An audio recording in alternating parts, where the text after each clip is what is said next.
जिंदगी के आईने में सभी श्रोताओं को असीम सक्सेना का नमस्कार।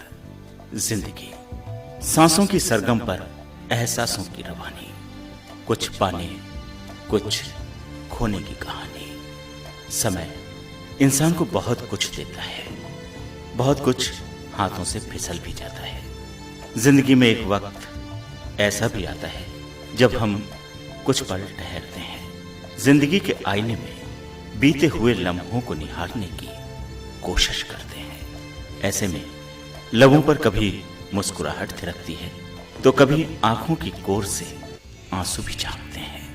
ये आईने से अकेले में गुफ्तगू क्या है,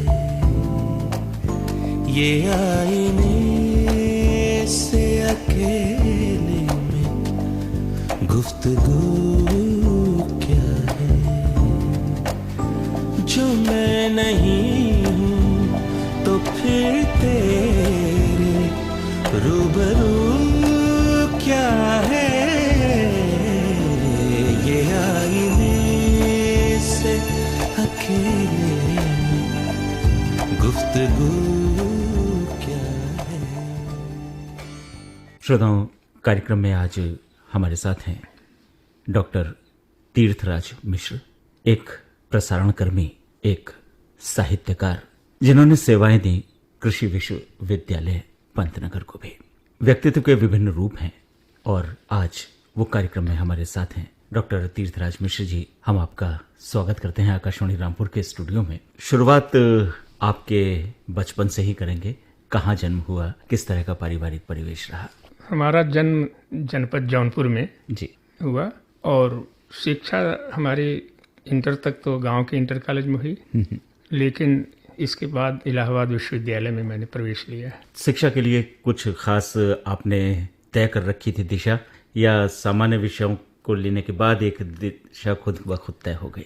मैं वस्तुतः शिक्षक ही बनने की कामना लिए हुए था, लेकिन वो डिग्री कॉलेज में। अच्छा। लेकिन किन्हीं कारणों से मैं फिर मास्टर्स डिग्री नहीं कर सका इलाहाबाद विश्वविद्यालय से, तो गोरखपुर विश्वविद्यालय से हमने बीएड की उपाधि ली। बीएड करने के बाद फिर शिक्षा जगत में प्रवेश किया तो विद्यालय की दशा बड़ी विचित्र थी, वो मुझे बड़ा कष्ट हुआ। कैसी थी उस समय? तो कहते हैं शिक्षा पर खासा ध्यान भी दिया जाता था और लोगों के बीच रुचि थी। शिक्षक और शिक्षार्थी के बीच संबंध भी बहुत अच्छे थे, लेकिन प्रबंधकीय व्यवस्था ऐसी थी सक्सेना जी कि वेतनमान के बारे में और कई कारण रहते थे, अस्थिरता मन में रहती थी, कब हटा दें प्रबंधक।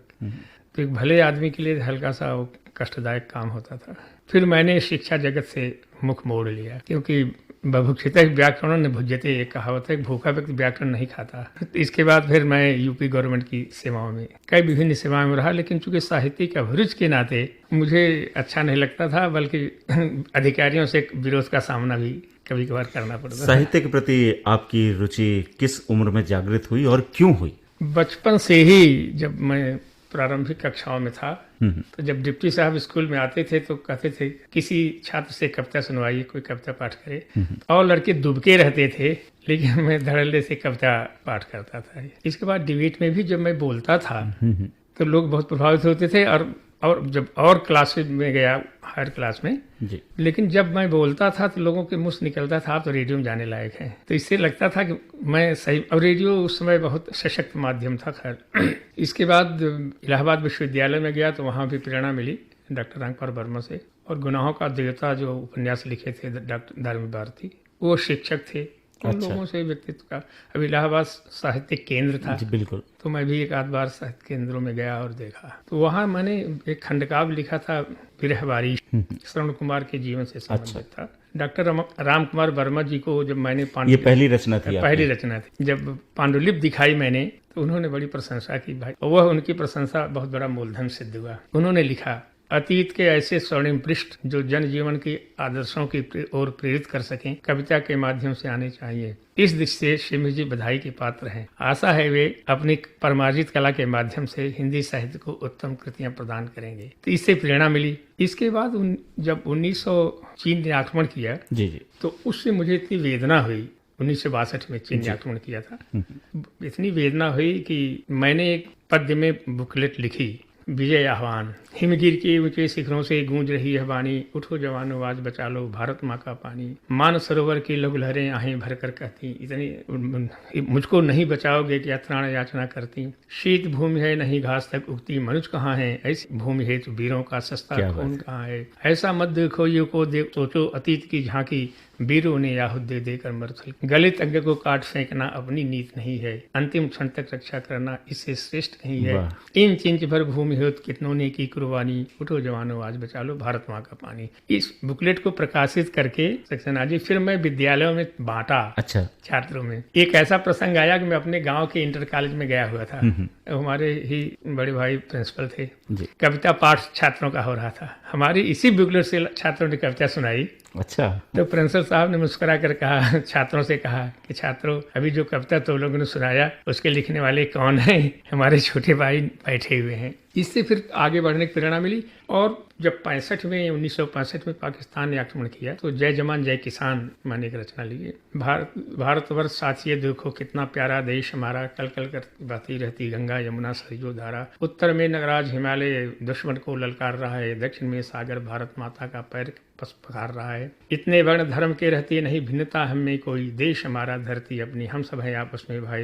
गेहूं चावल ज्वार बाजरा चना मटर लहराती रहती, वर्षा में मक्का की ढाले हम सबकी झोली है भरती। आम अनार नाशपाती संतरा से अंगूर लताएं लहराया करती हैं सब दिन, पूरी हैं आवश्यकताएं। उत्तर में हिंदी भाषा बांग्ला पंजाबी बोली जाती, दक्षिण में तमिल मलयालम कन्नड़ और तेलुगु भाती। कहीं मराठी गुजराती अपनी लीला को है दिखलाती, राजस्थानी राणा की वीरता कहानी है बतलाती। देश के लिए जो मरता है अमर हमेशा हो जाता है, अरे साथियों झांसी क्या वह किला आज क्या बतलाता है। और बताते बालू के गणराज पुताने की यश गाथा, जंगल जंगल राणा घूमे इत्यादि। क्या बात। लेकिन यह रचना प्रकाशित नहीं कर पाए। इसके इसी बीच आकाशवाणी के प्रति लगाव था ही। उस समय उत्तर देश में केवल लखनऊ और इलाहाबाद ये रेडियो स्टेशन थे जी। वाराणसी और रामपुर ये दो ऑक्सिलरी सेंटर इन्हें कहते थे। ये प्रोग्राम यहाँ से प्रसारित नहीं होता था। मन में वो इच्छा बराबर बनी रही थी कि रेडियो से जुड़ना है, विकट इच्छा थी। एक बार इलाहाबाद रेडियो स्टेशन में टाइपिस्ट की जगह निकली। अच्छा। तो इतना लगाव था रेडियो स्टेशन से कि मैंने लोगों से पूछा भाई टाइप सीख लूं क्या? लोगों ने कहा क्यों? जब मैं अधिकारी वर्ग में था यूपी में। हमने कहा रेडियो स्टेशन में घुसना चाहता है कि आप क्लर्क बनेंगे वहाँ टाइपिस्ट। खैर इतना लगाव था। इसी बीच विज्ञापन प्रकाशित हुआ स्क्रिप्ट राइटर का। अच्छा। 2 पोस्ट थी लखनऊ और रामपुर स्टेशन के लिए। तो जिज्ञासा थी और लोगों ने ललकारा भी, और चूंकि लिखने की प्रवृत्ति थी तो मैंने आवेदन पत्र दिया और लिखित परीक्षा में आकाशवाणी केंद्र रामपुर में आए। तो वहाँ का दृश्य देख करके सबसे कमजोर अपने को देखा और लोग थे लेकिन लिखने की थोड़ी क्षमता थी, अभ्यास भी था। तो जिसके में इंटरव्यू हुआ रिटन टेस्ट के बाद। भगवती चरण वर्मा जी जो प्रसिद्ध उपन्यासकार थे, एक्सपर्ट थे जी। और चुनाव हो गया 1/2/1968 को आकाशवाणी केंद्र रामपुर स्क्रिप्ट राइटर के पद पर कार्यभार ग्रहण। सौभाग्य है आकाशवाणी रामपुर का कि आज इसी केंद्र पर आपसे आपके संस्मरणों के जरिए बहुत सारी जानकारियां ताज़ा हो रही हैं। 68 से आकाशवाणी रामपुर से आप जुड़े, शुरुआती दौर था क्योंकि 65 में केंद्र स्थापित हुआ था, तो चुनौतियां बहुत सारी रही होंगी। और उस समय प्रसारण नहीं होता था, केवल रिले होता था। अच्छा। 5:15 बजे केवल यहाँ से रिले होता, लखनऊ केंद्र से रिले होता। जब फैमिली प्लानिंग सेल यहाँ स्थापित हुई जिसमें मैं आया यहाँ परिवार नियोजन एकांश में जी, तो यहाँ से रिकॉर्डिंग करके भेजते थे हम लोग लखनऊ, वहीं से प्रसारित। टूटती बंधन हमारा नाटक प्रसारित हुआ था। पुरखों की थाती हमने एक लिखा था, एक आलाप था, वो बहुत पसंद किया गया था। और इंटरव्यू लेकर के किसानों का, महिलाओं का, ये सब भेजते थे, लेकिन प्रसारित वहीं से होता। और स्क्रिप्ट लेखन में आपकी जो साहित्यिक अभिरुचि थी वो अपना प्रभाव जरूर दिखाती रही होगी, और उसके जरिए आपकी लिखी हुई जो स्क्रिप्ट्स थी खासी पसंद भी की जाती रही होंगी। लेकिन जो पिपाशा थी सक्सेना जी वो शांत न हो पाई। अच्छा। क्योंकि यहाँ से कार्यक्रम प्रसारित नहीं होता था। अच्छा। तो विडंबना यह थी कि एक नाटक पर हमारे वहाँ टिप्पणी कर दी लोगों ने, आकाशवाणी रामपुर लखनऊ वालों ने, क्योंकि वही देखते थे। अच्छा। जब मिला मैंने पूछा तो बहुत झेपे। खैर, लेकिन चूंकि वो जिसे कहते हैं कि वहीं से प्रसारित होता था, इसलिए उनका एक अधिकार भी था। तो इसलिए यहाँ रह करके जो चाहता था वो नहीं हो पाता, इसलिए कि ये जिस ढंग से रेडियो स्टेशन की रूपरेखा होनी चाहिए थी उस समय नहीं थी। केवल 5:15 बजे शाम को रिले होता था। मतलब आत्मसंतुष्टि नहीं थी आपको? नहीं थी ना, जो पिपाशा थी वो शांत कैसे हो गई उस दिन कार्यक्रम। जी जी। जिस भावना से या इच्छा से आकाशवाणी में जुड़ा मैं, लेकिन नौकरी करने से ज्यादा महत्व था कि आकाशवाणी केंद्र के कार्यक्रमों में रुचि लूं और लिखूं, लेकिन वो नहीं हो पाया। इसी बीच पंतनगर विश्वविद्यालय यहाँ से ज्यादा दूर नहीं था। कन्वोकेशन में रामपुर रेडियो स्टेशन से लोग रिकॉर्डिंग के लिए गए थे, तो मेरे मन में आया कि पंतनगर बहुत दूर नहीं है। तो वहाँ जब वांट निकली तो पूछा लोगों से, लोगों ने कहा नहीं बहुत नज़दीक। तो वहाँ जा कर के हम देखते थे, बीच में देखा तो ऐसे स्टूडियो बन रहा है। अमेरिकन पैटर्न पर चूंकि यूनिवर्सिटी थी इसलिए बहुत अच्छे सामान उन्होंने दिया, लेकिन अब एग्रीकल्चर से मेरा कोई संबंध नहीं था, बहुत दूर दूर अलग अलग दिशाएं थी दोनों, टोटल कहाँ अलग साहित्य दिशा और थी। कहाँ ये वो अलग दिशा थी, लेकिन वहाँ भ्रम हो गया कि रेडियो स्टेशन खुल रहा है। बाहरी आदमी रेडियो स्टेशन ही जी, जानते जी, हैं, जी, बार बार कहे। अच्छा, अंतरंग बहुत पता नहीं लगाया, पूछा, चूंकि इंजीनियर साहब ऑल इंडिया रेडियो के डेपुटेशन पाए थे, त्रिपाठी जी थे, तो ये और दृढ़ हो गया कुछ संबंध है। तो कंस्ट्रक्शन में थे खैर, तो फिर वहाँ भी अप्लाई किया, इसके बाद खैर सिलेक्शन भी हो गया। तो यहाँ से फिर 15 अक्टूबर तो वहाँ पर आप पंतनगर में जो संचार केंद्र खुला पहली बार, वहाँ पर आपकी पोस्टिंग हुई? वह पहली बार ऐसा था कि पंतनगर विश्वविद्यालय जो है American pattern university, Wisconsin university pattern में है। तो वहाँ हर एग्रीकल्चर यूनिवर्सिटी का अपना रेडियो स्टेशन होता है। उसी पैटर्न पर यहाँ सारी व्यवस्था की गई, लेकिन यहाँ एकाधिकार था आकाशवाणी का, तो कहीं प्राइवेट अलाउ नहीं था उससे। आज तो अलाउ है, आज पंतनगर जनवाणी केंद्र खुल गया है, सब कुछ उस समय नहीं था, तो इसलिए प्रसारण नहीं हो सकता था। इसके बाद लेकिन एक प्लान, वहाँ चूंकि स्टूडियो था, धीरे धीरे हमारा संबंध चूंकि आकाशवाणी से था, इसका एक फायदा हुआ। तो यहाँ एग्रीकल्चर एकांश स्थापित हुई और लखनऊ में थी, वाराणसी में थी जी। तो चूंकि मुझे सब जानते थे, इसलिए व्यक्तिगत संपर्क के बाद लोगों ने कहा कि वैज्ञानिकों की रिकॉर्डिंग आप भेजिए, हम ब्रॉडकास्ट करेंगे। तो 10 रिकॉर्डिंग महीने में वैज्ञानिकों के विभिन्न विषयों पर भेजते रहे, और धीरे धीरे 14 स्टेशनों पर प्रोग्राम जाने लगा। तो डॉक्टर साहब, साहित्य की आपकी पृष्ठभूमि रही, कृषि के वैज्ञानिकों से आप साक्षात्कार ले रहे हैं, किस तरह से संभव हो पाया? यह मात्र विडंबना है कि अभ्यास किया है। अच्छा। पंतनगर में घुसने के बाद यद्यपि एक बार फिर आकाशवाणी में लौटने की इच्छा व्यक्त की, तो केंद्र निदेशक लखनऊ ने मुस्कुरा कहा, कमिश्नर झगड़ा कर लिए हो क्या वहाँ? पंतनगर तो बहुत बढ़िया जगह है, हमने देखा है। जी जी। खैर, लेकिन लौटे नहीं फिर। तो कहते हैं कि एक व्यावसायिक पक्ष भी जीवन का होता है, और धीरे धीरे उसी में रम गए, और इतना रम गए कि लिखा हमने वहाँ भी। और आज भी हमें याद है जब रामपुर से खेती किसानी नाम से कार्यक्रम होता था, तो पंतनगर से जो भी साक्षात्कार आते थे उसमें इंटरव्यू लेने वाले डॉक्टर तीर्थराज मिश्र होते थे। हाँ, बहुत आपने इंटरव्यू लिया। और इसके बाद जो है वहाँ किसान भारती एक पत्रिका प्रकाशित होती है पंतनगर में संचार केंद्र से। उसमें 3 स्तंभ थे, कृषिवाणी, प्रगतिशील किसान और प्रश्न पिटारी। ये स्तंभ खाली पड़े थे, तो वह दायित्व भी मुझे सौंपा गया। किन्हीं कारणों से, यद्यपि पता था कि हम एग्रीकल्चर के नहीं हैं, कृषि कोई नहीं, लेकिन यह हुआ कि आप लिख देंगे। तो उस स्तंभ को करीब 5 साल तक मैं लिखता रहा। इसके बाद जब संपादक वहाँ चले गए, तो किसान भारती के संपादक का पद भी मुझे दे दिया गया। अच्छा। तो 5 साल तक किसान भारती पत्रिका का संपादन भी किया। आपने शोध भी किया है किसी साहित्यिक विषय पर, उसके संबंध में जानकारी दीजिए। हाँ, चूंकि जिज्ञासा थी और मैंने पीएचडी की उपाधि जो ली हिंदी में, हमारा विषय था वो भी बहुत नया ही, हिंदी के अभिनंदन ग्रंथ विवरण एवं मूल्यांकन। अच्छा। क्योंकि अभिनंदन ग्रंथों की परंपरा थी, तो बहुत अभिनंदन ग्रंथ दिए जाते थे। अभिनंदन और प्रशस्ति दोनों में किसी व्यक्ति विशेष की या किसी साहित्यकार की उन अभिनंदन ग्रंथों से तात्पर्य है? अभिनंदन ग्रंथ तो यहाँ राजनेताओं को भी दिए गए, साहित्यकारों को भी दिए गए और दिए गए। तो ये एक बृहद विषय था, एक विवादास्पद विषय भी था। लेकिन सौभाग्य था कि मुझे उपाधि मिल गई, क्योंकि विवाद भी रहता था। वो कहते थे अभिनंदन ग्रंथ तो कोई महत्व नहीं रखते। हमने कहा सैकड़ों ग्रंथ लिखे जा चुके हैं, संपादन हुए हैं, आखिर उन पर कुछ न चर्चा चलाई जाए। तो हमने एक मानक भी निर्धारित किया कि अभिनंदन ग्रंथ कैसा होना चाहिए, किसका अभिनंदन हम करें, किसका न करें, अभिनंदन और प्रशस्ति में क्या अंतर है। जैसे रीत काल के कवि 200 वर्षों तक राजाओं की प्रशस्ति करते रहे। जी जी। दल के दरारंते कमठ करारे फूटे, केरा के से पात बिराने फंसे, इत्यादि इत्यादि कहते रहते थे। लेकिन इसके बाद अभिनंदन जो है इस प्रजातांत्रिक ढांचे में एक आया कि हम जिसके प्रति श्रद्धा रखते हैं किन्हीं कलाओं में, तो उसका हम स्वागत करें, तो ये एक धर्म भी है, इससे प्रोत्साहन भी मिलता है। तो लिखा, हमने बहुत सर्वे किया और मुझे PhD की उपाधि मिल गई है। डॉक्टर तीर्थराज मिश्र, आपने जो भी खंड काव्य लिखा, विजय आह्वान कहें या फिर जय जवान जय किसान आपकी कविता आई, कहीं ना कहीं देशभक्ति पूर्ण रचनाएं आपका विषय नहीं या और भी विषयों को आपने ना, छुआ? मैं देश आज भी सर्विस में भी बहुत बाधा पड़ी, आज भी दायित्व बोध का अभाव देखता हूँ, बहुत कष्ट होता है। मैं बहुत दायित्व बोधी रहा हूँ और इसलिए देर से आना या काम न करना या लापरवाही करना, इस विषय पर बहुत विवाद रहा। अब जहाँ भी रहा हूँ, वैसे शिक्षक के रूप में था तो वहाँ भी विवाद था। आकाशवाणी के गिरिजा कुमार माथुर जी का अनुभव आप बता रहे थे, तो श्रोताओं के लिए भी वो साझा कर दें। तो माथुर जी बड़े खैर कवि थे, वो उस समय जो संयुक्त निदेशक थे प्रशिक्षण के आकाशवाणी भवन में। तो इस ढंग से कार्यक्रम चलता रहा जीवन का, और मैं फिर जनवरी 99 में सेवानिवृत्त हुआ। कुछ और कविताएं आपने इस बीच में रची हों जो बहुत अछूती हों, अलग हों आपकी? उसी समय बीच कविता में ऐसा है, मैं कविता ही जैसे बीएड करते समय जी। अपनी ही कविता मैंने पढ़ाई थी। अच्छा। वो बहुत आश्चर्यजनक था। अंत पहले ये हुआ, हमने कहा कहीं एक बुरा न मान जाए प्रशिक्षण। जी जी।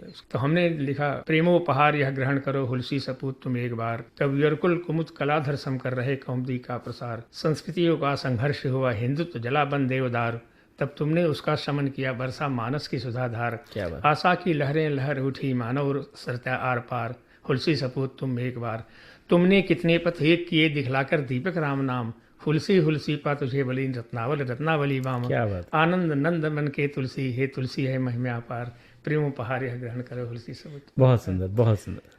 पंतनगर में लड़कों की उद्दंडता देख करके वहाँ वाल मैगजीन थी, एक कविता और आर्टिस्ट से लिखवा करके हमका लगा दो। पथ भूल गए हो पथिक कहीं, यौवन की मादकता में पड़ पथ भूल गए हो पथिक कहीं, किस लिए यहाँ तुम आए हो यह सोचो मन में एक बार, क्या कृषि वैज्ञानिक बनना है या नर्तक नेता कलाकार, क्या बात है। पाकर परिवेश नया साथी मन आंदोलित है थकित कहीं, पथ भूल गए हो पथिक कहीं। तो बीच बीच में लिखता रहता था, टिप्पणी लिखता रहता था, और मैं पद्य में ज्यादा लिखता था, बहुत लोगों के लिए भी लिख देता था। जैसे वो देते हैं मृत्यु के बाद में 1 साल बाद वार्षिकी, जी जी जी। डॉक्टर साहब इसमें लिख दीजिए, तो हमने कहा मैं पद्य में ही लिख दे। स्वर्ग लोक को गए छोड़कर मुझको जीवन पथ पर, स्नेह तुम्हारा प्रगति प्रेरणा देता रहा निरंतर, आज ऋण हो रहा पूर्ण कर तेरी चिराकांक्षा, माँ तुझको करता हूँ सादर शोध प्रबंध समर। क्या बात है। क्या माँ की इच्छा थी, जब मर गई। अच्छा, ये जो आपने जो कुछ भी लिखा, इसको प्रकाशित करके किसी ग्रंथ के रूप में श्रोताओं तक पहुंचाने का, पाठकों तक पहुंचाने का विचार आया मन में? प्रकाशन बहुत महंगा है और उसका एक व्यावसायिक पक्ष बहुत कमजोर है, इसलिए साहित्यिक जितनी रचनाएं उसका कहाँ प्रकाशन न, सब ठप हो गए हैं। और पाठकों की रुचि वर्तमान में तो लगभग नहीं के बराबर है। इस समय जो संचार माध्यमों में सबसे प्रबल माध्यम है, देख ही रहे हैं आप, प्राइवेट प्रसारण शुरू हो गया, दूरदर्शन ये चैनल से जो दे रहे हैं, जी जी। तो इतना सरलीकरण हो गया है जिसके कारण कि यह प्रसारण में इतना नहीं प्रभावशाली माना जा रहा है, तो इसलिए यह व्यावसायिक पक्ष बहुत टेढ़ा है। डॉक्टर साहब, आपने कृषि विश्वविद्यालय को सेवाएं दी और काफी समय तक दी, लगभग 30 वर्षों तक, 30 सालों तक, और साहित्यिक अभिरुचि आपके भीतर पलती रही, तो कृषि को भी साहित्य का आधार कभी प्रदान किया आपने, उसको वो रंग दिया? कई बार दिया, और उस पत्रिका में भी, जैसे मैं जब लिखा करता था ना, जी। तो उसमें घा की एक कहावत है बड़ी, जी जी, बताएं। भुइयां अपने हर होई चार, कि एक अच्छे किसान की परिभाषा है, भुइयां अपने हर होई चार, और घर गिरहिन गौ दुधार, अरहर के दाल जड़हन के भात, गागल निबुआ और घिउतात, क्या बात। सहरस खान दही जो होए, बांके नैन परोसे जोए, कहीं घाक तब सब ही झूठा, वहाँ छाड़ यही वैकुंठा। ऐसे बीच बीच में पद्य में लिखता रहता। जी जी जी। वो अभिरुचि करता रहता, लेकिन साहित्यिक पक्ष जो है, इसका एक व्यावसायिक पक्ष बहुत मजबूत नहीं रहा है। मैं जो है, निराला की पुत्री थी, वो बीमार पड़ी, 25 रुपए की जरूरत थी, सरोज स्मृत उन्होंने लिखा है जी। तो वो निराला जी बहुत गिड़गिड़ाए कि कोई 25 रुपए दे दे, किसी ने नहीं दिया। इसी बीच सूचना आई कि सरोज मर गई, इसके बाद पागल ही हो गए। 1 साल बाद उन्होंने सरोज स्मिथ जो लिखा है बहुत विकट है, तो उसको जब मैं पढ़ता था तो बहुत प्रभावित था। जब बच्चे परिवार होगा तो इसका दायित्व संभालना मुख्य दायित्व है, तो इसलिए पारिवारिक दायित्वों में भी बता दूं, हमारी बड़ी पुत्री है जी। इस समय केंद्रीय सरकार में राजपत्रित पद पर है, सेंट्रल नारकोटिक्स ब्यूरो में। लड़का हमारा एकमात्र है, वो भी केंद्रीय सरकार में प्रबंधक के पद पर, अच्छे पद पर है। तो कहने का तात्पर्य है कि इस पक्ष को भी देखना एक गृहस्थ का बहुत बड़ा धर्म है। तो इसलिए बच्चों को आपने संस्कार देने में किस बात का ध्यान रखा है और क्या कोशिश की है? ऐसा है कि जैसे मैं तो साहित्य का एवरेज का था, हिंदी का था, लेकिन सारे बच्चे हमारे साइंस पढ़े जी। उसी क्षेत्र में खा रहे हैं इस समय। यद्यपि एवरेज थी, बड़ी बच्ची हमारी वो भी थोड़ा बहुत लिखती थी, रत्नेश भी लिखते थे, लेकिन अब वैज्ञानिक पद्धति के अनुसार वो उन विषयों में रह करके उधर तैयारी में इधर ध्यान देना पड़ता। तो शिक्षा और इन सब का जो है व्यावसायिक पक्ष भी देखना बहुत जरूरी। डॉक्टर मिश्र, बहुत सारे साहित्यकारों के आप संपर्क में रहे, धर्मवीर भारती जी आपके शिक्षक रहे, क्या कुछ उनके व्यक्तित्व से आपने ग्रहण करने की कोशिश की? ऐसा है कि साहित्यकार या कवि भी एक नागरिक, राष्ट्र का नागरिक है, उसका व्यक्तित्व वैसे ही होना चाहिए जैसे कि एक अच्छे नागरिक का। धर्मवीर भारती जी के साथ उन्होंने पहली शादी की, एक बच्ची पैदा हुई, फिर छोड़ दिया, फिर दूसरी शादी की, और अंतिम समय उनका भी बहुत कष्टमय बीता, बल्कि लिखा हुआ था कि विगत 10 वर्षों से निराशापूर्ण जीवन व्यतीत। डॉक्टर रामकौर वर्मा जी जो हमारे गुरु रहे और हमारे पीएचडी के परीक्षक भी थे थीसिस के, लेकिन विडंबना यह थी कि पारिवारिक दायित्वों में बहुत रुचि नहीं ले। एक लड़की थी उनकी, और लड़की यदि वहाँ प्रोफेसर हो गई, लेकिन वह भी अनमैरिड रह गई। तो कहने का मतलब अंतिम समय देखा कि पूरा वीरान हो गया, कौन देखेगा। तो ये इसलिए हम इन सब से मुझे प्रेरणा मिली थी कि यदि पारिवारिक दायित्व है तो उसका निर्वहन करना ये पहला व्यक्ति का धर्म है। डॉक्टर मिश्र, आप अपने पूरे कार्यकाल में अपनी सबसे बड़ी उपलब्धि क्या मानते हैं? यदि व्यक्तिगत तौर पर बच्चों के यही शिक्षा दीक्षा और सर्विस, यही बहुत बड़ी उपलब्धि है। साहित्यिक क्षेत्र में? साहित्यिक क्षेत्र तो संस्कृत में एक श्लोक है, मैं कह दूं, जी। बभुक्षित ही व्याकरण न भुज्यते न पियते काव्य रस पिपासते ही। भूखा व्यक्ति व्याकरण नहीं खाएगा और प्यासा व्यक्ति और रस, काव्य का रस नहीं पिएगा। इस भौतिक जीवन में, क्योंकि साहित्यकारों के दुर्दशा जो पढ़ा करता था और देखा करता था, उससे मुझे बड़ी प्रेरणा मिली कि साहित्यिक चीज अपनी जगह है, लेकिन पारिवारिक दायित्व को निभाना यह एक बहुत बड़ा धर्म है। साहित्यिक अभिरुचि की जहाँ तक बात इस दौर में करते हैं तो युवा पीढ़ी में साहित्य के प्रति रुचि लगभग ना के बराबर है, तो इसको देखकर दिल को दुख जरूर होता होगा। उसका क्योंकि व्यावसायिक पक्ष नहीं है, इस भौतिक जीवन के लिए व्यावसायिक पक्ष बहुत जरूरी है। तो अब नई पीढ़ी इसको पढ़ करके, कविता लिख करके, कई हमसे आते थे, पूछते भी रहते थे, हम कहा कविता से पेट नहीं भरेगा ना, और शादीशुदा हो तो बच्चों पर भी ध्यान दीजिए। तो व्यावसायिक पक्ष भी। तो डॉक्टर मिश्र, 1999 में आपने सेवा से अवकाश ग्रहण किया, उसके बाद से अब किस तरह से आप मुख्य धारा से खुद को जोड़े हुए हैं? कहीं नहीं, अब बीत राग होकर के केवल बसंत नहीं बस अंत है मेरा, जिसे कहते हैं। अब बसंत नहीं है, अब बस अंत है, इसलिए अब कहीं नहीं। दिनचर्या क्या रहती है आपकी? ये अक्सर हमारे बहुत लोग पूछते हैं, पारिवारिक जीवन इसमें धर्मपत्नी, हम 2 प्राणी हैं, और पोता हमारे साथ है। अच्छा। वो साथ रहता है, ज्यादा समय उसके साथ देते हैं, घुमाते रहते हैं। और बहुत समाचार, पहला 6 बजे रेडियो ट्रांजिस्टर से हम समाचार सुनते हैं, बैटरी ऑपरेटेड है। जी। और 6 बजे समाचार सुनते हैं, फिर 7 बजे समाचार सुनते हैं, फिर रामचरित मानस का पाठ जो आता है उसको सुनते हैं, फिर 8 बजे समाचार सुनते हैं, शाम को सुनते हैं प्रोग्राम। यही है, हम फिल्म नहीं देखते, यहाँ तक कि दूरदर्शन कार्यक्रम नहीं देखते। गीत संगीत में भी कोई दिलचस्पी ज्यादा नहीं है? कोई नहीं। अब जिस समाज में विघटन और टूटन देख करके बहुत कष्ट होता है। शिक्षा दीक्षा 47 के बाद बहुत बढ़ी, लेकिन जिस ढंग से मानव मूल्यों का अवमूल्यन हो रहा है, जी। इसे हार्दिक क्लेश होता है। उच्च शिक्षा प्राप्त व्यक्ति आज कारागार में है, ये बहुत बड़ी विडंबना है। डॉक्टर मिश्र, लेखन कार्य क्या अभी भी जारी है? कविताएं फूट रही हैं? अब नहीं, बता दिया कि अब बसंत है, अब कुछ नहीं, कोई लेखन कार्य नहीं। मात्र यह है कि इन्हीं पारिवारिक दायित्व देखता रहता हूँ। अब बच्चे की पोस्टिंग हो गई अभी भुवनेश्वर। जी। तो पहली बार इतनी दूर, पहले लखनऊ था, इस बार भुवनेश्वर। जी। अब एक ही लड़का है, वैसे अटैचमेंट था, उसका भी था, तो बड़ा अटपटा लग रहा है, बहुत छटपटा रहा है। उनका देखो ट्रांसफर हो जाएगा, प्रयास किया जाएगा। डॉक्टर साहब, आप प्रसारण से भी जुड़े रहे, आप कृषि विश्वविद्यालय से भी जुड़े रहे, श्रोताओं से आपका सीधा संबंध रहा, तो क्या आप श्रोताओं के लिए इस माइक्रोफोन के माध्यम से कहना चाहेंगे? नहीं, पहले तो जो प्रसारण से जुड़े हुए हैं उनसे निवेदन करूंगा कि इसकी गुणवत्ता बनाए रखना पहला धर्म है जी। और यदि वैसे भी बता दूं कि आकाशवाणी जो सबसे सक्षम माध्यम था, लेकिन चूंकि ये केवल श्रव्य माध्यम है और दूरदर्शन श्रव्य दृश्य जी दोनों है, तो मनोवैज्ञानिक दबाव रहता है आदमी में कि सुनी हुई और देखी हुई चीज पर लोग अधिक विश्वास करते हैं, सुनी हुई चीज के बदले। तो इस नाते जो वर्तमान स्थिति देख रहा हूँ पाठकों को, श्रोताओं को, वो जो है वो अब नहीं उतना ज्यादा नहीं इधर हो रहा है। और तो इसलिए जो है हमारी पहली वार्ता जब प्रसारित हुई वसुधैव कुटुंबकम इसी रामपुर आकाशवाणी से, बहुत लोगों ने चिट्ठियां लिखी। इसके बाद 50 से ज्यादा वार्ताएं प्रसारित हुई, लेकिन कहीं कोई चर्चा तक नहीं चला था। तो इसका मतलब श्रोता पक्ष हो तो हटा हुआ है और उसमें किसी का दोष नहीं है। इसलिए उचित यही है कि माध्यम ये सशक्त है, और चूंकि केवल श्रव्य माध्यम है इसलिए भाषा बहुत सक्षम माध्यम इसमें है। डॉक्टर तीर्थराज मिश्र, हम आभारी हैं आपके कि आपने हमारे लिए इतना समय निकाला और अपने जीवन से जुड़ी हुई बहुत सारी बातें हमारे श्रोताओं के साथ साझा की। शुक्रिया आपका, बहुत बहुत धन्यवाद। धन्यवाद।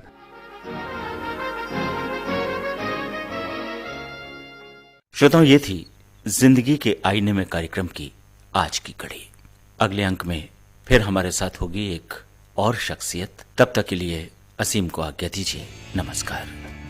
ये आईने से अकेले में गुफ्तगू क्या है, ये आईने से अकेले में गुफ्तगू क्या है, जो मैं नहीं हूँ तो फिर तेरे